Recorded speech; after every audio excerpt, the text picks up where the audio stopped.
Let's talk about Daredevil Season 1. As with the first season of Daredevil, it is about this attorney who as a kid got blinded in an accident, but ends up gaining extraordinary senses. He sets up his practices in his home of Hell's Kitchen, where he now fights injustice as a lawyer by day, but a vigilante at night. And with this season, it introduced us to Charlie Cox as Daredevil, as well as Vincent D'Onofrio as Wilson Fisk, as well as a great supporting cast from Deborah Ann Wall, Eldon Henson, Rosario Dawson, and so much more. And just what this series did, how it introduced Daredevil, how it showed off Hell's Kitchen, and how it showed off this side of the MCU. It just did all that in a very unique way. As with this series, it's pretty much dark and gritty, as this pretty much is a noir crime type show. And it just does that perfectly well. How Charlie Cox portrays Daredevil is just phenomenal, as we see him try to balance being a lawyer, being a vigilante, keeping that secret, and the difficulty it is to keep that secret, dealing with being a blind man. Charlie just portrays all that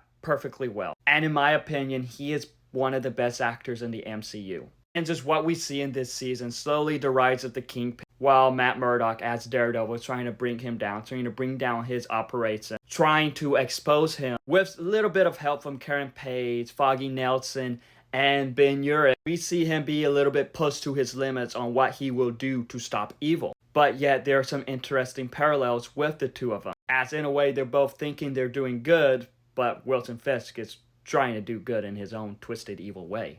And just the character dynamics from Matt and Foggy, Matt and Karen, were all just phenomenal. It was all portrayed perfectly well, as we see Matt and Foggy being these two best friends. And when we see Foggy find out some stuff, the heartbreak is there. You feel bad for the avocados outlaw. Along with the gritty look of New York, the action in this just stands out. From the one scene hallway fight, to Daredevil taking on some of Kingpin's henchmen, to Kingpin himself, the action in this season was just phenomenal. This was a perfect introduction to the Defender saga at the time, and what Marvel Television was able to do with this series. You could just tell that there was just a lot of love and care for this. Overall, Daredevil Season 1 was a perfect start to the Defender saga that sprawled into 2 more seasons. And I'm just gonna say this, but Daredevil is probably my favorite series there is, out of all TV shows ever. But have you seen Daredevil Season 1? If so, what are your thoughts on it? Let me know in the comments below and follow me for more.